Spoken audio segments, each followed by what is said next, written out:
Tuan-tuan dan puan-puan yang dihormati sekalian, saya ucapkan selamat datang dan terima kasih kerana dapat bersama-sama di dataran purnama ini. Dan ini adalah siri ceramah kita yang boleh dikatakan sepanjang 2 minggu ini setiap malam. Ada ceramah berkelompok, ada ceramah yang besar, ada ceramah di sini, ada ceramah di kawasan Felda. Contohnya semalam, Yang Berhormat Tan Sri Muhyiddin Yassin berada di Cemomoy pada waktu malam, penuh sesak sampai duduk bersela di atas jalan, di atas rumput.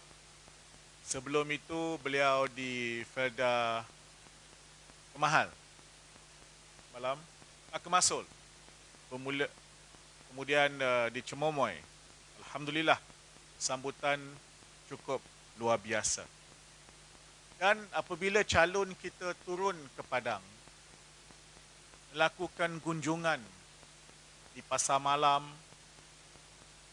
melakukan kunjungan rumah ke rumah, dua perkara yang sangat menarik.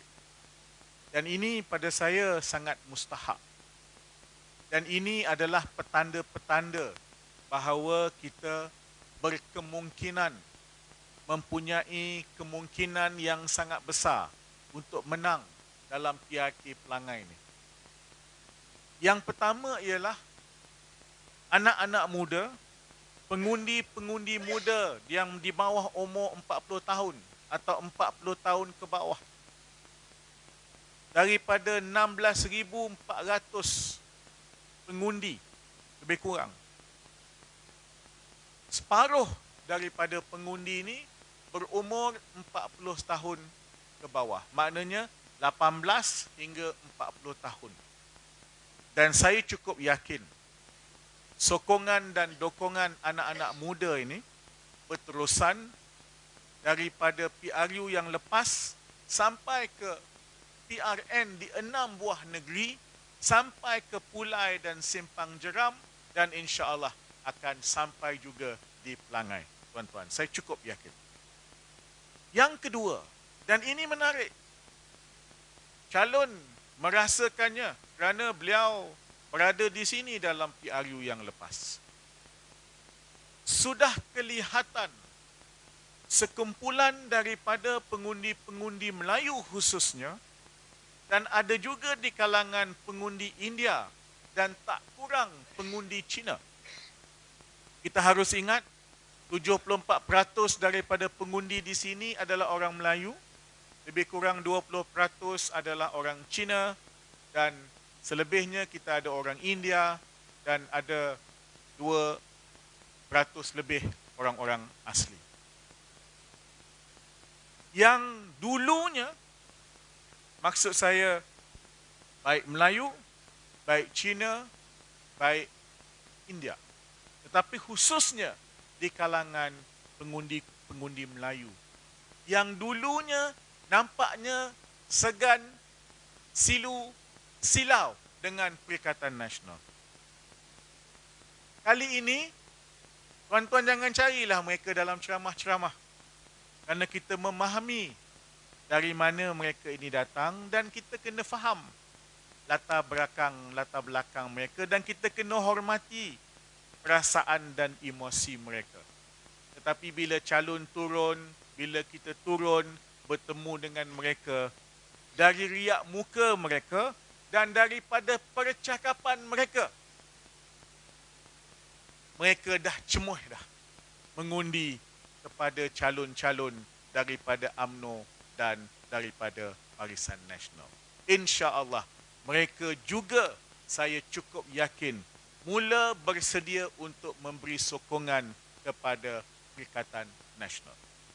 Jadi ini suatu petanda yang sangat mustahak.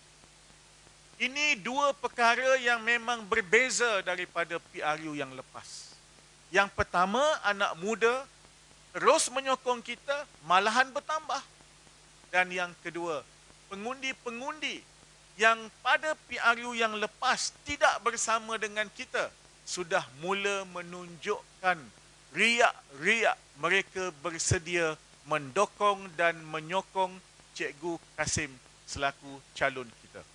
Soalnya sekarang ialah sejauh mana kita terus engage dengan mereka, sejauh mana kita terus menerangkan dasar-dasar kita, mengapa kita harus menang dalam pilihan raya kali ini. Tuan-tuan dan puan-puan, tadi saya terima kasih kepada pengurusi YB Hasanuddin sebut nama saya dengan betul. Dia pun tadi nak sebut nama saya tu dia sebut betul-betul lah. Terima kasih. Nama saya Saifuddin bin Abdullah. Sahih. Saya bukan Saifuddin yang lagi satu. Saya tak jual beras, tuan-tuan. Beza. Kepada anak-anak muda, saya selalu bezakan antara dua Saifuddin ni. Saifuddin yang lagi satu, ni di bawah ni ada saudara Sufi. Dia bekas Presiden Majlis Perwakilan Pelajar Universiti Malaysia Pahang. Masa dia student dulu, dia ni kaki demo. Masa tu saya timbalan Menteri Pengajian Tinggi. Saya pun join demo dia. Saya UMNO masa tu. Tak tahu siapa yang gila lah, kau ke aku. Ya. Saya selalu peringatkan anak-anak muda. Saifuddin yang lagi satu tu, dia mengata kepada anak-anak muda. Apa dia kata? Dia kata dua benda. Pertama, anak-anak muda yang menyokong Perikatan Nasional ini, mereka ini terdiri daripada orang-orang yang kurang pendidikan. Kedua, mereka ini tak mempunyai pendapatan yang stabil. Itu cakap KSU Pakatan Harapan sekarang. Ini Saifuddin bekas KSU Pakatan Harapan dulu. Lain. Saifuddin ini cakap kepada anak muda lain. Kita dalam Perikatan Nasional memahami hati dan sanubari anak-anak muda, bahawa anak-anak muda mempunyai 3 permintaan utama. Apa dia?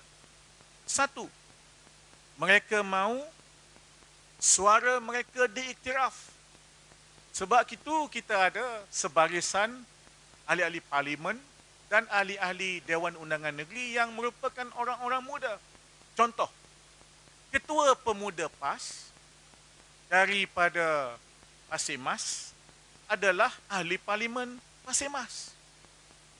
Ketua Pemuda Armada Bersatu daripada Machang adalah ahli parlimen Machang. Ketua Pemuda UMNO, dari mana? Tak ada dalam Dewan Rakyat. Tak ada. Tak tahulah kenapa. Dia bertanding tapi dia tak menang. Dia tak menang. Mengapa itu tanya dia lah. Ya. Yang kedua, permintaan kedua anak-anak muda ialah dia mahu supaya peranannya diiktiraf. Sebab itu di samping kita ada wakil-wakil rakyat yang muda-muda, kita juga memberikan mereka peranan yang penting, baik dalam parti maupun kalau dalam kerajaan-kerajaan di mana diperintah oleh Perikatan Nasional, mereka ada peranan sebagai ahli majlis, ahli-ahli jawatan kuasa yang ditubuhkan oleh kerajaan-kerajaan negeri dan sebagainya. Dan yang ketiga, permintaan anak muda ialah mereka mahu isu-isu mereka diselesaikan dengan cara yang bersesuaian dengan mereka, bukan dengan cara yang tidak bersesuaian dengan mereka. Sebab itu kita sentiasa mendengar rintihan mereka, kita sentiasa berunding dengan mereka kita mengambil iktibar daripada pengalaman-pengalaman dulu, macam Yang Berhormat Datuk Seri Taki. Ini bekas Presiden Majlis Perwakilan Pelajar Universiti Melaya. Dia muda sikit je daripada saya. Sebab itu dari segi handsome antara saya dengan dia, walaupun dia handsome lebih, tapi manisnya pada saya. Hisap yang mudah dikira, tuan-tuan. Memanglah kerajaan negeri takkan berubah secara automatik. Tetapi dalam dunia politik, apa-apa pun boleh berlaku. Dan sekiranya berlaku apa-apa perubahan di negeri Pahang, orang tak buat. Tetapi kita juga bersedia, andainya, insya-Allah, kalau kita menang dan kalau ada pihak-pihak tertentu yang ingin bersama dengan kita, pengerusi Perikatan Nasional semalam dah pun kata, ahlan wa sahlan, wa welcome, wa selamat datang untuk bersama dengan Perikatan Nasional. Bahkan Tan Sri Muhyiddin kata, calon Menteri Besar kita pun dah ada. Nama ni tuan-tuan boleh baca sendiri dalam media keluar pada hari ini.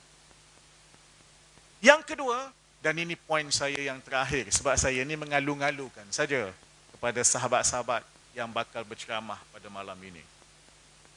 Kita nak tunjuk kepada Perdana Menteri hari ini bahawa rakyat dah, orang pelangai kata fed up. Orang pelangai kata dah fed up dah dengan Perdana Menteri yang kita tak tahu adakah dia ini bertugas sebagai Perdana Menteri atau seperti yang disebut oleh setengah-setengah orang, dia ni separuh jadi Perdana Menteri, separuh jadi Menteri Keuangan. Menteri Keuangan dia part-time, Perdana Menteri pun dia part-time. Apa yang dia full-time? Berceramah, bercakap, yang kata MB Sanusi, bila buka mulut saja bohong, hari ini dia tutup mulut pun bohong. Tuan-tuan dan puan-puan, saya bekas Menteri Luar. Saya meneliti ucapan-ucapan Perdana Menteri. Kerana dia Perdana Menteri kita. Apabila dia berucap di luar negeri, atau apabila dia beri komentar tentang kerja dia di luar negeri, saya merasa sedikit gusar. Apakah dia berfikir sebelum bercakap? Apakah dia ingin menukar dasar luar Malaysia? Baru-baru ini dia di United Nations, di Pertubuhan Bangsa-Bangsa Bersatu. Di bahagian awal ucapannya, dia menyentuh tentang krisis yang berlaku di Ukraine. Tengok bekas Menteri Luar sebut, krisis yang berlaku di Ukraine. Saya tak guna perkataan perang. Ya. Sebab kita ada sebab mengapa kita kata krisis di Ukraine. Kita sangat berhati-hati memilih perkataan dalam hubungan antarabangsa. Dalam ucapan beliau, dia mengutuk Rusia. Kita tak pernah kutuk Rusia dalam statement semasa kita menjadi kerajaan. Yang kita kutuk ialah mana-mana aggression ke atas mana-mana negara yang berdaulat. Kan lain bahasa dia. Kenapa kita cakap begitu? Kerana ada maknanya yang tersendiri. Ya macam orang Melayu lah. Kan kita ni ada masanya kita berpantun. Maksudnya sampai. Tetapi kita tak sampai menyentuh perkara-perkara yang tak perlu disentuh. Kemudian dia ada satu interview dengan CNN, dengan Emempor. Dan dalam interview itu, dia menyebutkan antara lain, ini tentang China. Dulu, dia sebut tentang China. Dia guna ayat, we can negotiate with China. Kita tak pernah guna istilah negotiate with China. Yang negotiate dengan China itu, dalam konteks ASEAN, ialah melalui Code of Conduct. Dia ada satu kertas yang dibincangkan. Kita bukan negotiate. Istilah itu tidak tepat. Tapi yang baru-baru ini, ada dua perkataan yang digunakan. I am pleased, maknanya saya berpuas hati dengan penerangan yang diberikan oleh China. Ini berkaitan dengan peta baru China yang menyentuh kedaulatan kawasan kita di Laut Cina Selatan. Dia kata kerana penerangan China itu very assuring, maknanya cukup meyakinkan. Ini bukan ayat Wisma Putra. Ini bukan ayat kita dalam hubungan antarabangsa. Dalam hubungan antarabangsa, macam mana pun China cerita, macam mana pun mana-mana kuasa besar cerita, termasuk dulu cerita submarin, kapal selam bertenaga nuklear daripada Australia. Menteri Luar dia datang jumpa saya. Saya cuma kata terima kasih kerana datang. Saya tak kata terima kasih kerana menerang. Saya kata, we hear your explanation, but we have our concern. Kami dengar penerangan daripada puan, dia kebetulannya seorang wanita, tetapi kami ada kerisauan-kerisauan kami. Kita tak kata kita puas hati, kita tak kata kita apa yang disampaikan. Tak boleh, sebab ini ada kaitan dengan kedaulatan kawasan perairan kita. Jadi saya tidak tahu siapa yang menasihat Perdana Menteri sekarang tentang hal ehwal antarabangsa, tetapi sudah beberapa kali perkataan-perkataan ayat yang digunakannya itu tidak bersesuaian dengan cara kita mengelolakan dasar luar negara. Kerana dasar luar negara kena dikelolakan dengan tertib, termasuk pemilihan perkataan dan ayat yang digunakan. Kerana itu semua ada makna yang ada kesan kepada kedudukan kita, ke arah mana haluan dasar luar kita, dan yang paling utama sekali ialah kemerdekaan dan kedaulatan kita.